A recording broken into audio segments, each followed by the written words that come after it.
Jagat godhong kinarya rumambe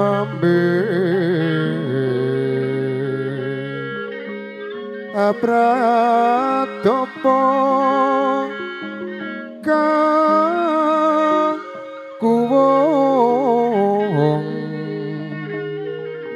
kembang lintang saloka langit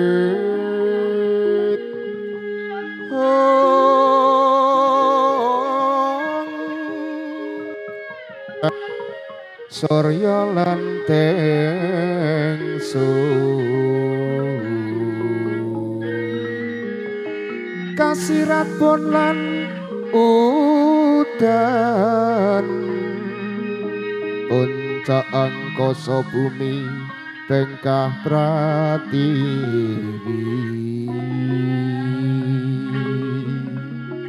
hati ayu Wajra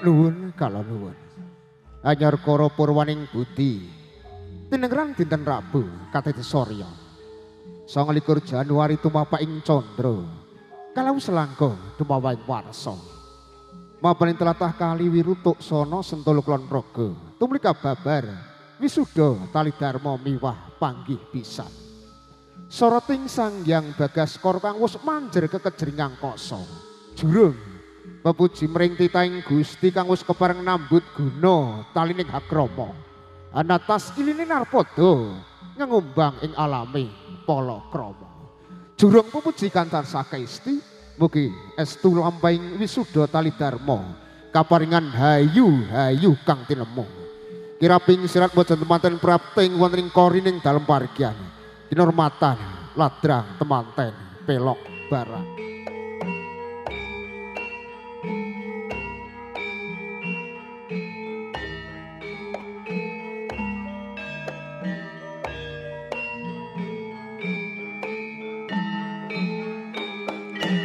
Murwani ibu pangemban Sekar kembar mayang ya Sekar kiyasaning widodara lan widodari kan tansah gadang tumurne wahyu kang sejati. Sekar kembar mayang kawinastan Sekar Kalpataru Wijaya Ndaru Jana Ndaru. Ayo kinarya Purwa sejati godhong kinarerembi. Pangkiblat papat woh Surya lan tengsu. Wondene oyoti Bayu Putra. Samekta gatri sirat mojo temanten gungan. Yen donga pamuji pangestu langkung kagem putra temanten. Santawis tumapaing sirat mojo temanten wonten ing korin dalem parigyan. Kinanthi panjenenganipun kadang juru sumbaga mijil saking Nanang Wedding Organizer. Engestu putra temanten gungan yen pandonga pamuji pangestu linanggung dhumateng tiyang sepuh kalih. Mugi estuipun tumapak mangun bali wisma enggal. Tansah winengku ing karaharjan. Wateng kamulyan. Santawis kinarya ngriuri kabudayan Jawi. Saperangan adat idiwidoning semanggem tlatah Kasultanan Ngajokarta Hadiningrat. Ing Kasultanan Piyok Samparan. Kinur santawis Pralampita Pratandha mugi putra temanten tinebihna saking Sengkala ingkang tumanduk dumateng angganira Sirat Mojo temanten. Murih nggih nyemangun bali wisma enggal.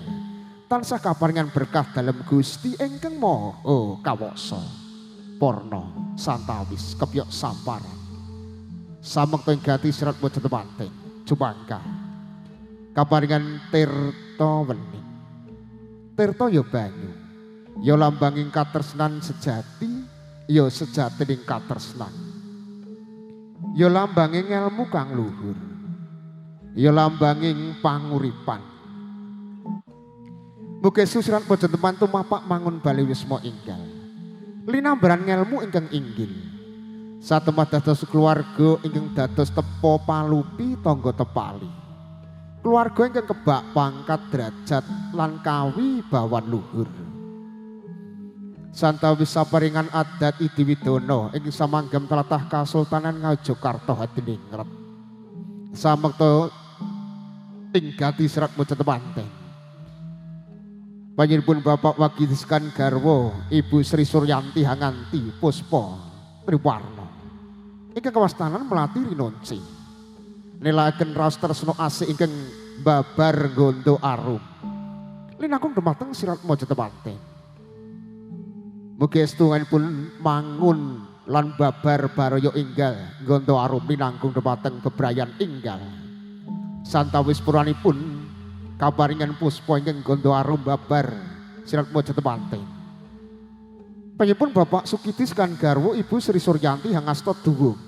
Kinarya piyandel linangkung kagem Sirat Mojo temanten pun tumapak. Bebrayan enggal mugi estu tinebihna saking Sengkala.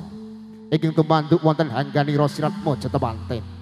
Satemah ing manipun tansah kaparingan berkah dalem Gusti ingkang Maha Kawasa. Samekta ing gati tinata ing wiwaraning kandha. Kinanthi dumateng kadang juru sumbaga mijil saking Nanang Wedding Organizer. Hanganti Sirat Mojo temanten prapting sasana pinajang dampar katresnan. Miyosing putra temanten prapting sasana pinajang kinurmatan gending gati padha sih. Ya lumaksana jumangkah Sirat Mojo temanten.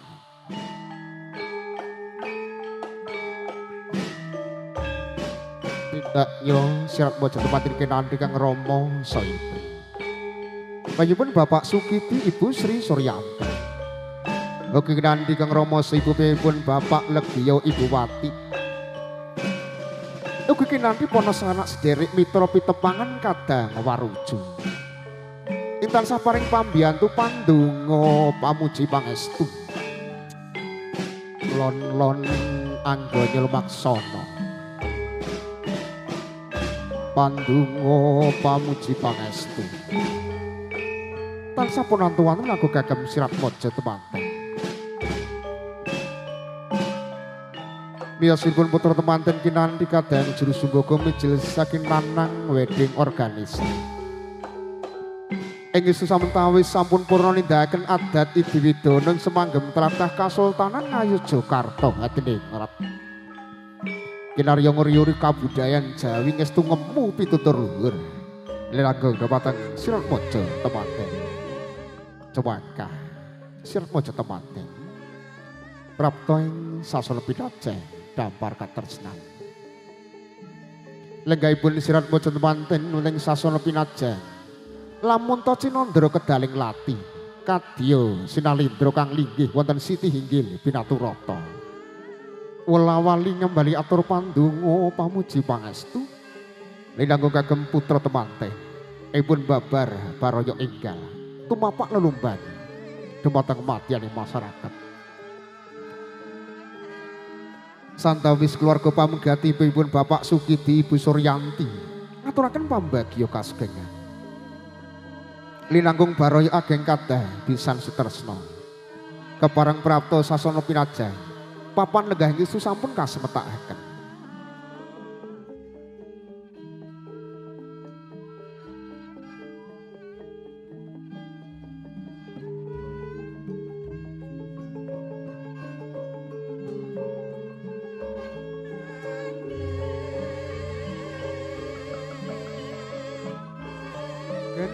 Assalamualaikum warahmatullahi wabarakatuh. Alhamdulillah, innal hamdalillah nahmaduhu wa nastaghfiruh wa na'udzubillahi min syururi anfusina wa min sayyiati a'malina. May yahdihillahu fala mudilla lahu wa may yudlil fala hadiya lahu. Asyhadu an la ilaha illallah wahdahu la syarika lahu wa asyhadu anna Muhammadan abduhu wa rasuluh. Qala Allah Ta'ala fi kitabil karim fa'udzu billahi minasyaitonir rajim bismillahirrahmanirrahim. Wa idza ta'adana rabbukum la ing sakartum la azidanakum wala ing kafartum inangada bila sadid sadal hadim. Sesepuh pilih sepuh sokaspuan ingkang satuhu kalbekten pangemban bang bating projo satria negari Bapak Ibu perangkat kaluran kang panten Sudarsono. Para alim ulama para kiai ngestu rinten kang dalu sinanding kitab suci wahyu ning lahi. Pinangka panuntun kiblateng panembah ingkang ngestu kula dhereki. Baraya ageng kadah pisan sutresna. Najih keluarga ageng panjenenganipun Bapak Legio Ibu Wati. Pilenggah saking tlatah Kaliwiru RT 7 RW 9 Tuk Sono Sentolo Kulon Progo. Sasaku lenggah kagem Sena Putri satuhu dan kehormatan. Esturasipun wonten-wonten atur ingkang saged kawedaring lisan. Titi wanci siang menika kecawi rasa syukur kalam sami kunjuk dumateng ngarsa dalem Allah Subhanahu wa taala. Ingsu sampun kepareng paring barokah hidayah inayahipun. Satemah kalam sami saged makempal mriki dalem kinaruparing donga pamuji pangestu linanggung kagem putra teman-teman sekalian Abagus Ma'ruf Setiawan. Sekali Mas Ayu Dita Rusita Dewi. Boten kendhat solawat lan salam mugi tansah kaji wulan kasarira dumateng junjungan sami Nabi Agung Muhammad sallallahu alaihi wasallam ingkang tansah punantu-wantu safatipun dumugi samangke yaumul akhir. Sakulenggah kakung Sena Putri satu kehormatan boga titilaksana wisuda tali dharma miwah panggih pisan pun purwakali kanthi waosan umul kitab kaping sepisan kemawon kawula dherekaken liru dadaklah bisa fakat Rasulillah sallallahu alaihi wasallam rahumul Fatihah.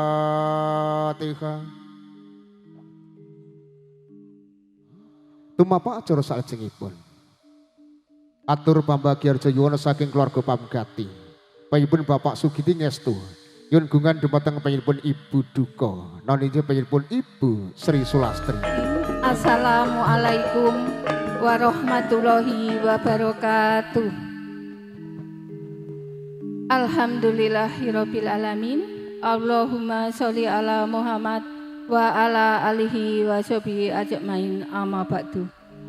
Monggo langkung rumiyin kita tansah mboten kendhat ngaturaken raos syukur dumateng ngarsa dalem Allah taala ingkang sampun paring mapinten-pinten nikmat rahmat hidayah so inayahipun satemah wonten titi wanci siang punika kula lan panjenengan sami saged sareng-sareng nyawiji wonten ing papan punika sedaya kanthi pinanggih rahayu wilujeng ing sak samudayanipun. Boten kasupen selawat ugi salam mugi tansah katetepna dumateng junjungan kita Nabi Agung Muhammad sallallahu alaihi wasallam, sumrambahipun dumateng para garwa, putra sahabat dalah benderekipun kalebetna kula lan panjang sami. Amin. Bapak Ibu ingkang kula hormati, nyuwun sewu keparenga kula ngadeg wonten ngarsa panjang sautawis awrat angundi dawuh saking panyaipun Bapak Sukidi, Ibu Sri Suyanti, supados matur wonten ngarsa panjenengan sedaya. Purwakaning atur panyaipun Bapak Sukidi, Ibu Sri Suyanti angambali pambagya sugeng rawuh awit rawuhipun Bapak Ibu sedaya. Lan nyuwun pangapunten, mbok bilih anggenipun nampi nanggapi menggah rawuh panjenengan sedaya kirang supeket, kirang rumaket, kirang subasita saha trapsila, wah malih anggenipun nyawisaken tata rakiting palenggan kirang saklaras menggah kalengganipun Bapak Ibu sedaya. Estu saking panyaipun Bapak Sukidi, Ibu Sri Suyanti, nyuwun agunging pangapunten. Kersa Bapak Ibu sedaya nglumunturake agunging sih samudra pangaksami. Bapak Ibu ingkang kula hormati, atur saklajengipun saestu panjenenganipun Bapak Sukidi, Ibu Sri Suyanti ngaturaken agenging matur nuwun dumateng panjenengan sedaya ingkang sampun kersa minangkani menapa ingkang dados panuwunipun Bapak Sukidi saha Ibu Sri Suyanti boten ngetang tebing papan rekaos sing margi. Menggah wigatos sing gati wonten ing siang punika panjenengan sedaya kaaturang rawuh bilih panyaipun Bapak Sukidi saha Ibu Sri Suyanti netepi darmaning asepuh mala kramakaken ingkang putra ingkang namipun Mas Bagus Makruf Setiawan dhaup putra putrinipun Bapak Legio Ibu Wati ingkang sesilih pun genduk Ayu Dita Rosita Dewi. Ijab saha kabul sampun kasembadan kala dinten Ahad Pon Surya ingkang kaping 26 wonten ing wulan Januari 2019. Sedaya pinaringang lancar nir ing sambikala sedaya wau awet donga pangestunipun Bapak Ibu sedaya. Lan wonten ing siang punika panjenenganipun Bapak Sukidi, Ibu Sri Suyanti ngawontenaken tasakurang ngunduh mantu lan ing pangajab kasuwunaken donga miwah pangestunipun. Mugi-mugi anak kula ing samangke anggenipun bangun brayat, anggenipun kekeluargaan pinaringan ayom tentrem, rahayu ingkang tinemu, bagya ingkang sinedya, basuki ingkang kaesti, lan ing samangke dados keluarga ingkang sembada, keluarga ingkang bejo donya lan akhiratipun, satemah dados keluarga sakinah mawaddah warahmah. Amin. Saestu panyaipun Bapak Sukidi boten kesupen ngaturaken agenging matur nuwun dumateng sanak kadang, tangga tepalih, mitra pitepangan, limnangkung dumateng ngarsanipun Bapak Ibu sedaya ingkang sampun paring pambiyantu ingkang awujud menapa kemawon, saengga menapa ingkang dados bot kerepotanipun Bapak Sukidi saged kasembadan kados ing kelenggan punika. Estu Bapak Sukidi boten saged caos piwales menapa-menapa, namung memuji. Mugi-mugi sih kadarman panjenengan sedaya pikantuka lelintu ingkang sakmurwat saking ngarsa dalem Allah Ta'ala. Amin.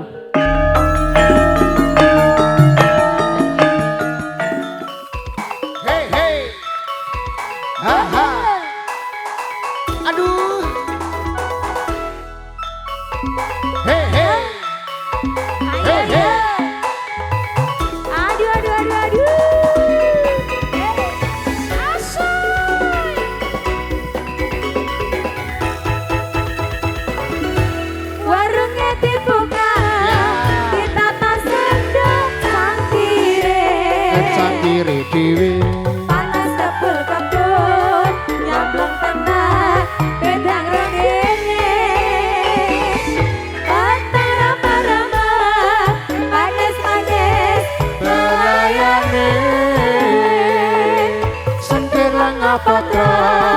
sing dipikir kok ora rumangsa esamane bakule agawe bingung atiku liriane aduh jalawe priyaku iki piye iki piye iki piye piye piye piye cenderung apa tra sing dipikir ora rumangsa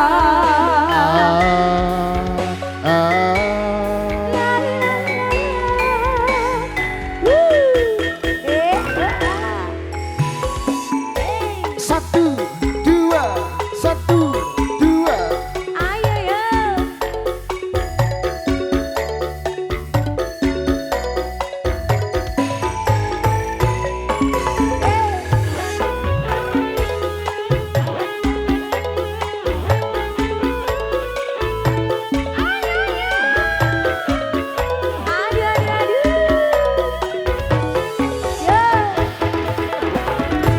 warungnya dibuka Ya. ditata sedang canggih Canggiri dhewe. panas kepul-kepul nyampleng tenan wedang rengene ana remah-remah manis-manis Belayane cenderung apa tra sing dipikir kok ora rumangsa esamare bakule agawe bingung atiku liriane aduh gawe priyang awakku iki piye iki piye iki piye piye piye piye cenderung apa tra sing dipikir kok ora rumangsa esamane bakule agawe bingung atiku liriane aduh jalawe priyang awakku iki piye iki piye iki piye piye piye piye cenderung apa tra sing dipikir kok ora rumangsa alasan cenderung apa tra sing wis mikir ora bisa njaluk.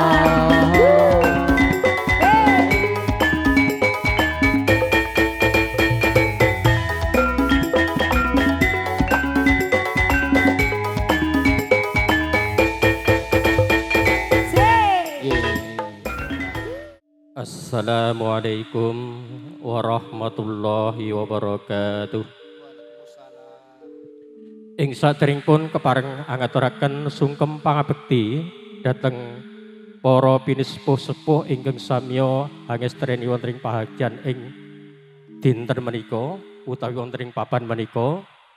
Ingkang salajengipun ugi ngaturaken salam taklim katur panjenenganipun Bapak Sukidi miwah Ibu Sri Suyanti saha Bapak Ibu para rawuh sedaya.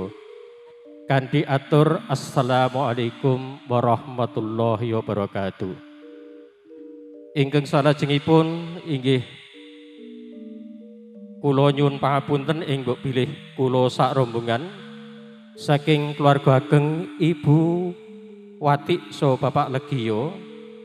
Sowan wonten ngarsanipun Bapak Sukidi miwah Ibu Sri Suyanti ing mbok bilih wonten kirang Toto Trapsilo kirang Subosito lan ugi kathah penderek ingkang samya nderek sowan wonten ing rikalenggan menika ing mbok bilih kapenggalih kirang prayogi mila saking menika kula awit saking asmanipun keluarga nyuwun agenging pangapunten.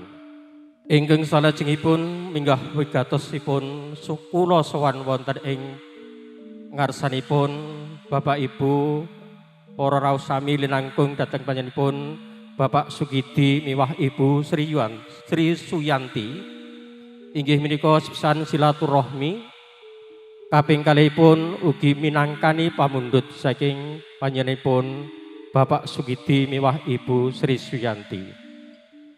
Ingkang angka 3 estunipun kula badhe nderekaken Sriatmaja penganten sarimbit. Namung karana Sriatmaja penganten sarimbit menika tumuli enggal badhe ngadi sarira mila piyambakipun lajeng bidal rumiyin. Lajeng saking keluarga menika menyusul. Ingkang saestu bilih putra penganten sarimbit nggih Nak Mas Bagus Makruf Setiawan saha Nimas Ayu Dita Rosita Dewi menika saestu sampun resmi dados pasangan suami istri ingkang sampun kadhaupaken. Bilih ijab kabul menika sampun kaleksanan wonten ing dinten Ahad pon Surya kaping 26 Januari warsa 2000 selangkung wanci tabuh wolonjang wonten ing Kaliwiru wonten ing RT 17 utawi wonten dalipun Bapak Legio. Awit donga pangestunipun Bapak Ibu sedaya kaleksananing dhaup menika tansah manggih wilujeng nir ing sambikala. Ing salajengipun kula ugi masrahaken dhateng pengantin sarimbit wonten ngarsanipun Bapak Sugidi miwah Ibu Sri Suyanti. Kula aturaken sumangga samangke anggenipun paring pangguluwenthah dhateng putra pengantin sarimbit, paring sesuluh, paring piwucal ingkang supados samangke anggenipun Sri pengantin sarimbit tumapak wonten ing bebrayan enggal. Gebyur wonten ing madyaning masyarakat kasuwun sembur tuturipun amrih samangke bebrayanipun Sri penganten sarimbit anggenipun meranata mangun bali wisma dados tepa palupining para pemuda para masyarakat ing Padukuhan Kaliwiru lan ugi samangke dhateng taat dhateng agaminipun ugi miderek peranataning negari utawi pemerintah saged njumbuhaken kawontenan wonten ing Padukuhan Kaliwiru khususipun lan umumipun wonten ing Kalurahan Tuksana. Bapak Ibu ing kula hormati ing salajengipun bilih pisuwan kula menika ngiras pantes tuwe besan. Minangka jejerang besan enggal minangka kagem ngetingalaken tandha katresanipun Bapak Legio miwah Ibu Wati dhateng Bapak Sugidi saha Ibu Sri Suyanti menika pinangka kagem tali asih. Minangka hangaturaken ingkang awujud angsal-angsal ing mbok bilih menawi kakerta aji mboten sepintena aosipun mila saking menika sedaya kula aturaken kula caosaken dhateng ngarsanipun Bapak Sugidi miwah Ibu Sri Suyanti. Ing salajengipun ing mbok bilih cekap mekaten atur kula minangkani ingkang dados panuwun saking panjenenganipun Bapak Legio saha Ibu Wati minangka talanging basa matur dhateng Bapak Ibu para rawuh sami. Imbok bilih wonten cicir cewet galap gangsuling atur wonten kirang saha lepat atur kula saha kirang nuju prana pramila keparing kula mawantu-wantu nyuwun agenging pangapunten. Pungkasaning atur billahi taufik wal hidayah. Assalamualaikum warahmatullahi wabarakatuh. Baikpun Bapak Sarno kinawi sulis saliro sedang atur saking keluarga kata Isan Sutersna. Sakulega tumapak acara salajengipun panampi saking keluarga Pamgati. Ingis tugunggan dumateng baikpun Bapak Kamben kepareng hanyalita.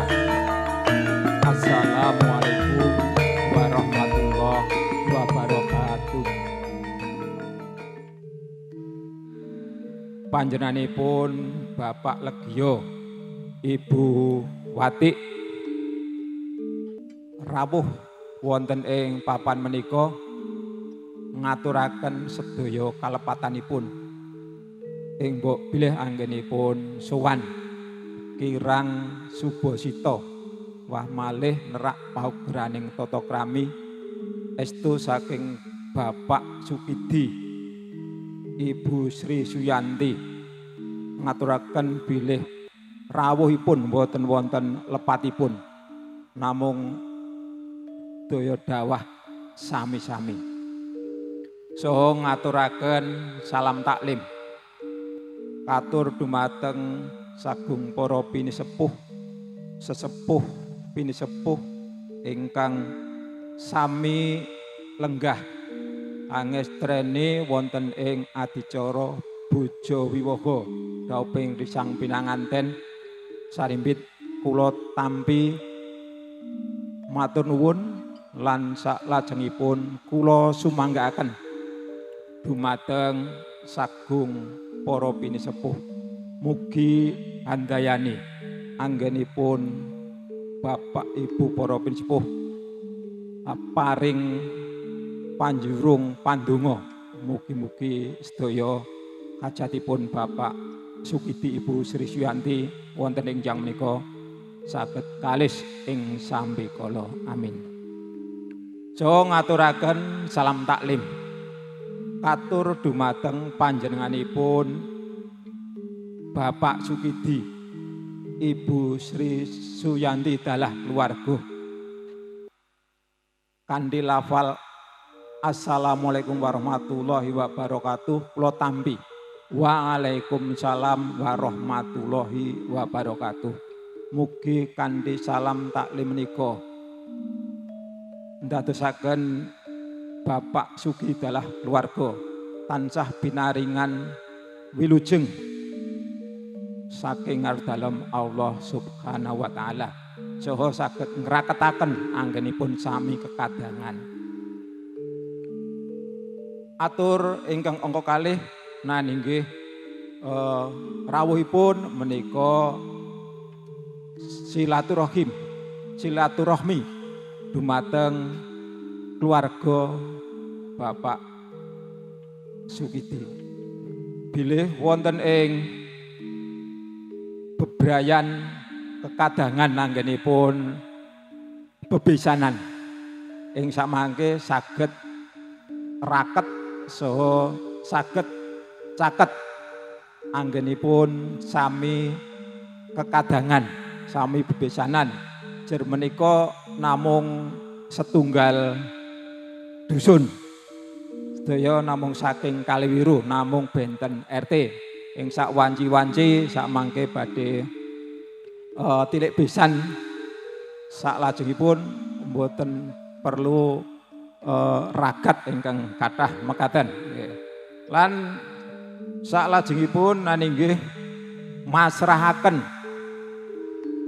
pinanganten sarimbit dumateng panjenenganipun Bapak Sukidi saha Ibu Sri Suyanti.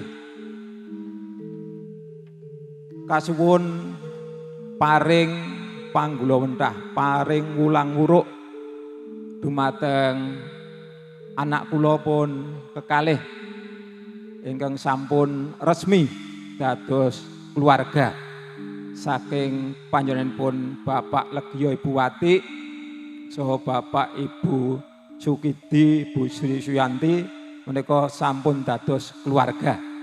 Pramila nggih boten tido-tido malih jer menika sampun dados tanggel jawabipun Bapak Sukidi Ibu Sri Yuyanti anggenipun badhe paring wewarah paring panyarwe ing sak mangke amrih anggenipun ngebyur wonten ing kekeluargaan saged dados keluarga ingkang sakinah mawaddah warahmah.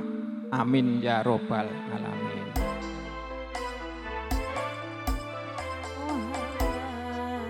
Assalamualaikum warahmatullahi wabarakatuh.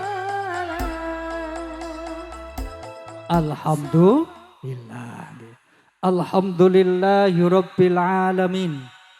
Alhamdulillahilladzi arsala rasulahu bil huda wa dinil haq liyudhhirahu 'ala ad-dini kullih wa kafa billahi syahida.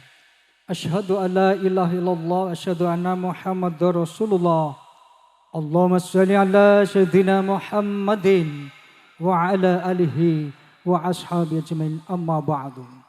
وقال الله تعالى في القرآن الكريم أعوذ بالله من الشيطان الرجيم يا أيها الذين آمنوا اتقوا الله حق تقاته ولا تموتن إلا وأنتم مسلمون. Sadaqallahu lazim. Wonten pangarsanipun para pinisepuh sesepuh para pepunden ingkang agung ngamestuti dumateng pepuyaning kautamen. Wonten ngasanipun para pangemban-pangembating praja kasatriyan negeri pinangka songsong agung kawula dase ingkang estu pantes sinudarsana. Para bapak, para ibu, para sedaya ingkang minulya sedaya para pilenggah ingkang estu kawula hormati.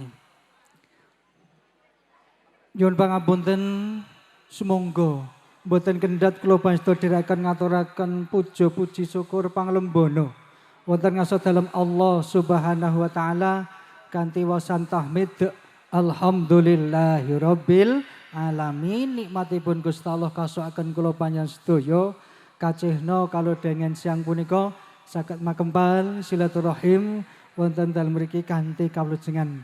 Boten katalumpen salatin salam mugi tansah katetepna dhateng junjungan kita Nabi Agung Muhammad sallallahu alaihi wasallam. Mugi tansah lumeber dhateng keluarganipun, sahabatipun, sapenderipun sangkeng ketuan-tuantu syafaatipun wonten ing yaumul akhir samangke. Amin Allahumma amin. Bapak Ibu ingkang minulya linangkung ingkang hamengku gati nggih panjenengan Bapak Sukiti, Ibu Sri Suyanti, sedaya putra ingkang minulya. Nyuwun ngapunten sepisan kula nderek silaturahim mungkin nembe sepisan menika nggih wonten sing kepanggih kula. Nami kula Mas Agus, Papang Dunung kula wonten Sembah Wetan, Sidokarto, Mbodian, Sleman, Ngayogyakarta, Adiningrat. Saben dintenipun kula pun tugasaken wonten pemerintah Kabupaten Sleman, wonten Sekretariat Daerah Kabupaten Sleman ngoten nggih. Anak kula 6, ngoten nggih Bu, dadi kula cilik-cilik rasa, ngoten nggih. Alhamdulillah putu kula pun meh 3 Pak, ngoten nggih. Dadi kula riyen pruput linti bojo ngoten. Pagi siang hari ini nyun sewu, kula kasuwun sekedhik matur linangkung kagem pinanganten sekalian, Mas Ma'ruf dan Mbak Dita sekalian. Mas Ma'ruf, Mbak Dita, panjenengan sampun resmi menjadi suami istri. Suami selalu usaha memuaskan istri, ngoten nggih. Istri ingat selalu tugas rutin ibu, ngoten gitu. Nyun sewu, suami istri niku temtu kemawon setunggaling napa nggih satu ikatan yang cukup indah ngoten nggih temtu kemawon menawi kula pansedaya ndhe pangajap kabeh ki nek bebrayan uripe sok antut runtut dumugi kaken-kaken ninen ngoten nggih. Tapi kehidupan kita semuanya pasti akan diuji. Pramila Rasul ngendikake ngoten Mas Ma'ruf. Arba'atun min sadatil mar'i. Ana 4 perkara sing ndadekke urip niku bahagia. Kira-kira awake dhewe pengen bahagia mboten? Pengen nggih. Mas Ma'ruf, Mbak Dita pengen bahagia enggak? Bahagia nggih. Ternyata kebahagiaan kita niku berawal dari 4 perkara menika. Napa menika? Wa azwaju sholihah. Nalukani kewon gagungan garwa ingkang sholih lan sholihah. Jadi kebahagiaan hidup berumah tangga niku terletak pada kesolihan kita. Dan nggih, pramila nyun sewu jenenge wong bebrayan niku mengke nggih ujiane 4 niki.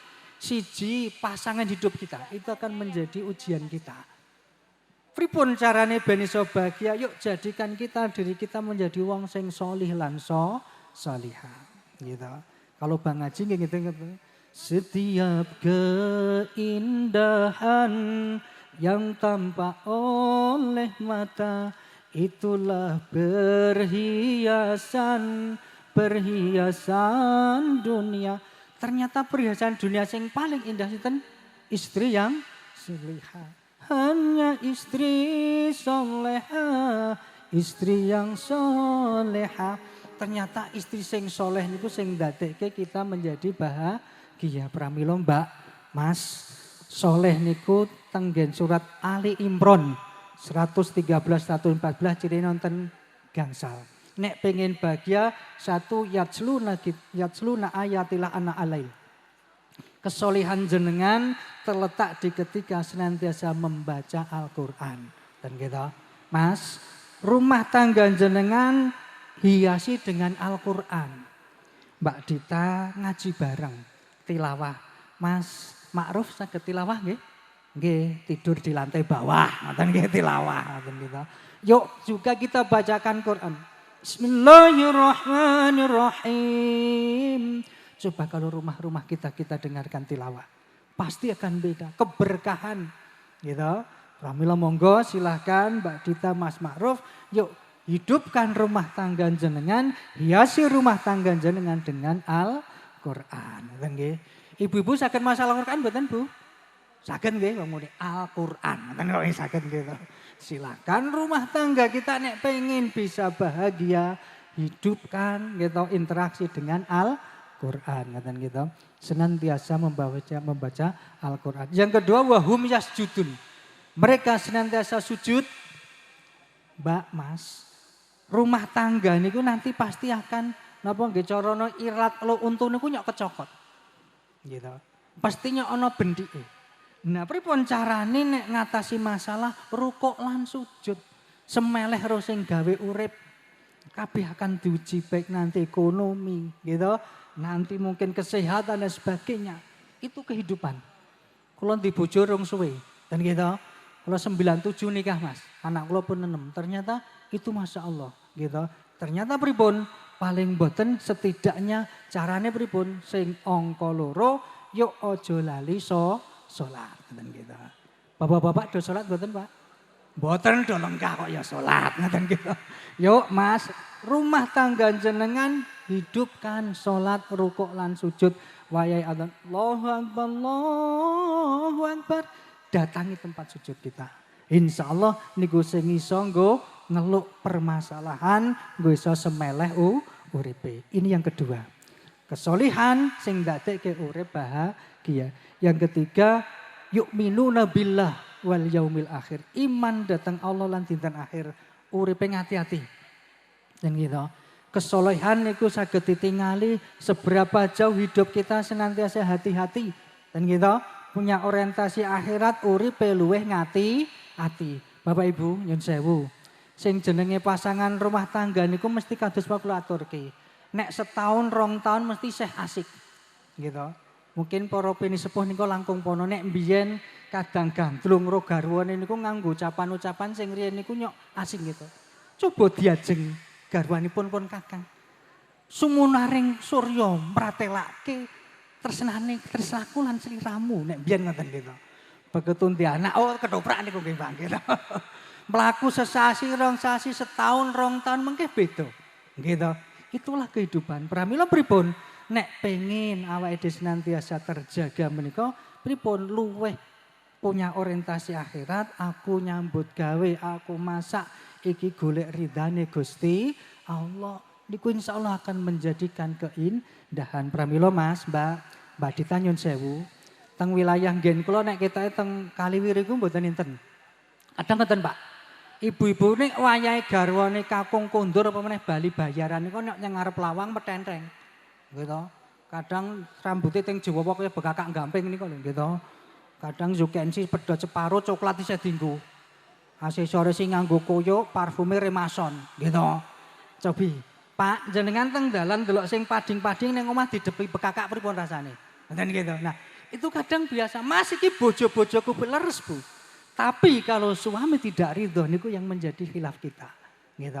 Pramila pripun? Yuk coba di ketika suami kundur sambut dengan senyum gitu. Assalamualaikum, waalaikumsalam. Gitu. Mas, ngoten. Ngersake po, ngoten nggih insyaallah itu kan indah. Ora begitu kan ini jatahe ngoten niku ya Allah. Kira-kira pripun nek ngoten niku? Lagi dahan jukuk rong entong tempe tambah siji, anake domani. Kira-kira enak mboten, Pak? Ponjol kene ning pasar nggo dian mawon. Ngoten gitu. Atus niki nggo pepeling awake dhewe. Kehidupan kita nanti akan diuji semuanya. Tanglet ingkang para pini sepuh menika. Pramila pripun? Nek pengen bahagia pripun? Uripe ngati-ati, punya orientasi akhirat itu insyaallah akan terjaga keindahan bahagianya berumah tangga. Pun nggih itu yang ketiga. Yang keempat, ya'muruna bil ma'ruf wa yanhauna 'anil munkar. Mengajak kebaikan, mencegah kemungkaran. Mas, lengkine leng. Mbak Dita, Mas Ma'ruf saling mengingatkan. Karena kita punya kekurangan masing-masing. Sing dadi masalah niku bukan kelebihan ning kekurangan. Awal apa-apa sampe nondi wae digandeng. Di anak siji begitu tiba dilokke piye? Matane iki. Ngoten niku gitu. Nah, itu karena sudah beda pramila pripun? Dilengke nek awak dhewe keladuk gitu. Kita suami ngoten nggih, istri kadang nyun sewu sudah beda gitu. Pramila nyun sewu saling mengingatkan lengkine ning nek dilengke ya aja nesu. Itulah insyaallah akan menjadikan kita bahagia ngoten nggih. Yang keempat gitu, ya'muruna bil ma'ruf wa yanhauna 'anil munkar. Yang kelima, yusari'una fil khairat. Mas nyun sewu, nek awake dhewe pengen bahagia itu sebenarnya mudah berubah untuk kebaikan. Hati nek delengke sinten mawon mungkin tesih wonten tiyang sepuhipun, mara sepuh atau sinten mawon kok delengke untuk kebaikan pun dilakoni, itulah yang terbaik. Awit rumah tangga, nyun sewu nggih, rumah tangga sing tidak pernah punya masalah niku rumah tanggane sinten? Rumah tanggane Nabi Adam le Hawa. Gitu. Ora ketemu mara tua, ora ketemu ipar niku. Gitu. Niku sing ora dadi masalah. Ning cobi nek pun isih ketemu mara tua bapakne dhewe karo ipar niku kadang nyok dadi masalah. Pramila dikit-dikit diingatkan di lingkungan kita. Gitu. Sae tiyang sepuh, mara sepuh sinten mawon kita alhamdulillah aku lengking. Pun nggih niki saya kira kesolihan yang menjadikan bahagia itu salah satunya ke sana. Bapak Ibu, itu yang pertama. Mas Ma'ruf, bahagia menurut Rasul mereka senantiasa pripun mempunyai wa azwaju sholihah, pasangan yang solih dan solihah gitu. Kados wau gitu, mungkin kalau mbak-mbak ini apa lagunya istri yang solihah gitu. Hanya istri yang beriman yang bisa jadikan teman dalam setiap kesusahan, selalu jadi hiburan. Niku Mbak, dadi kuncine nek pas garwane rada suntek dihiasi nganggo senyuman. Ojo mlampet neteng ngopo pencentang pententang. Mlampet niku jangan. Ning justru senyum gitu.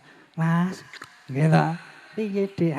Ngaten pun dong insyaallah. Pun nggih, kita ketuwa lek panas hawane. Pun itu yang pertama. Yang kedua, wa auladul abror. Mas, kita nanti nyen sewu Mas Mbak Dita, Mas Ma'ruf. Jenengan setelah berumah tangga mesti duwe harapan, duwe azwaj gitu, duwe napa nggih aulad napa nggih. Mempunyai anak.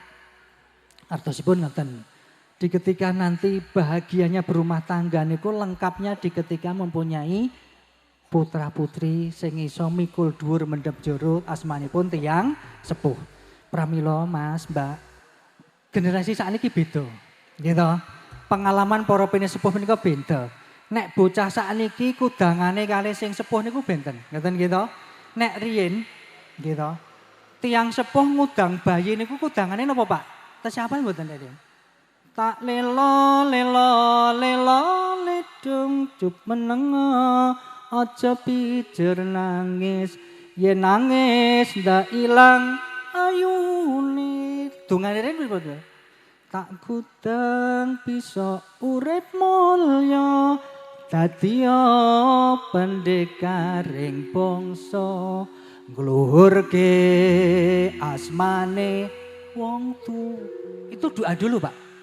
Ning coba sakniki mang tingali bayi sakniki kira-kira kudangane napa? Manuke cucak rawa mlaku cucak rawa gitu. Nggon manuk ki rasa diterangke gitu. Coba kalau kita buat sholawat gitu, kita bacakan doa-doa, itu akan berkumandang di langit. Yang nantinya munculnya generasi yang diharapke bocah iso mikul dhuwur mendem jero itu ternyata berawal dari doa orang tuanya. Ngoten nggih, weling Mbak Dita, Mas Ma'ruf monggo semoga nanti dikaruniai putra putri sing solih lan solihah. Amin. Allahumma amin.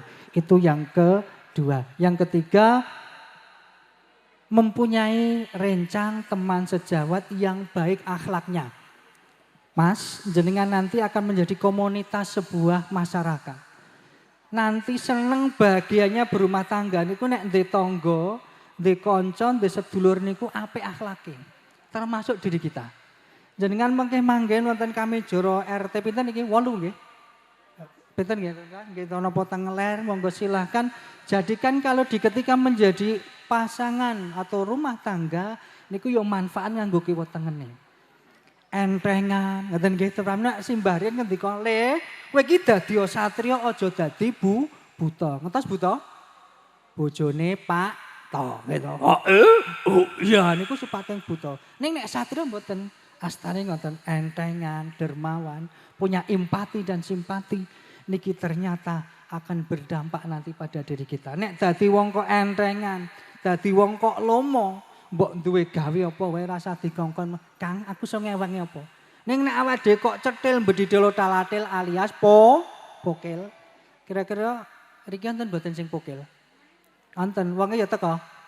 Teko nggih ngetke kula meneh, ngoten gitu.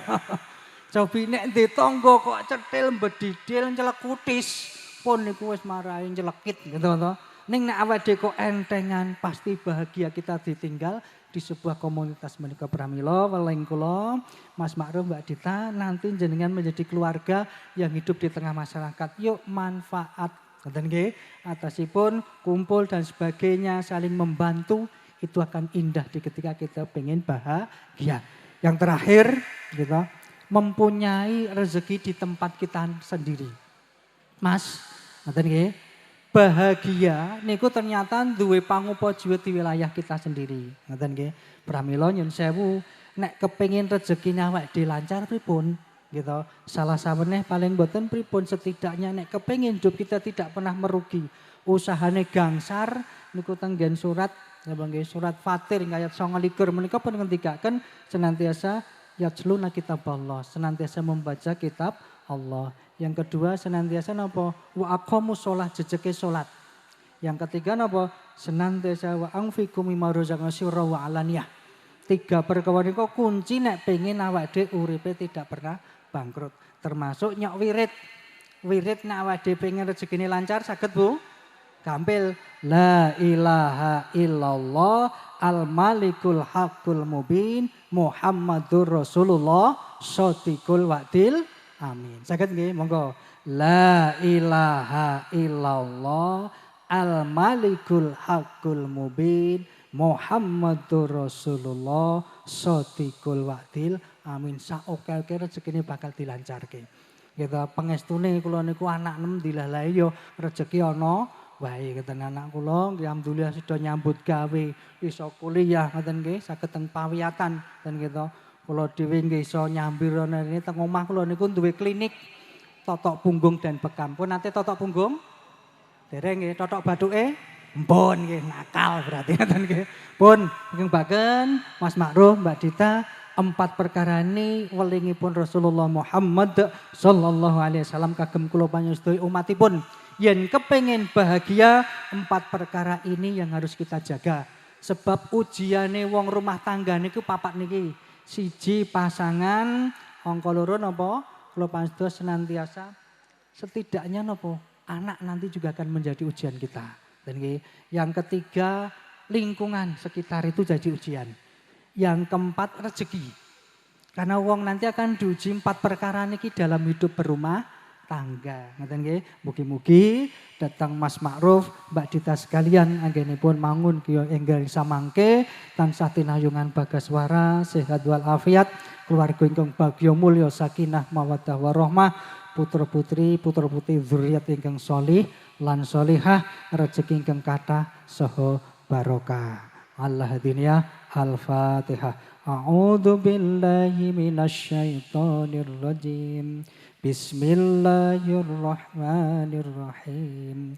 Alhamdulillahi rabbil alamin. Ar-Rahmanir-Rahim. Maliki yaumiddin. Iyyaka na'budu wa iyyaka nasta'in. Ihdinas siratal mustaqim. Siratal ladzina an'amta 'alaihim. Ghairil maghdubi 'alaihim waladdallin. Amin. A'udzu billahi minasyaitonir rajim. Bismillahirrahmanirrahim. Alhamdulillahirabbil alamin. Hamdan syakirin, hamdan na'imin. hamdan wa fi majidah. Ya Rabbana lakal hamdu kama yanbaghi li jalwi karimi wa 'azimi sultanik. Allahumma shalli wa sallim wa barik ala nabi Muhammadin bi rahmatika ya arhamar rahimin. Wa fil muslimin wal muslimat, mu'minina wal mu'minat, al ahya'i minhum wal amwat. Innaka sami'un qaribun mujibud da'wat wa yaqatil hajat. Allahumma ftah lana hikmataka wansur alaina rahmataka min khajani rahmatika ya arhamar rahimin. Rabbana hab lana min azwajina wa dzurriyyatina qurrata a'yun waj'al muttaqina imama.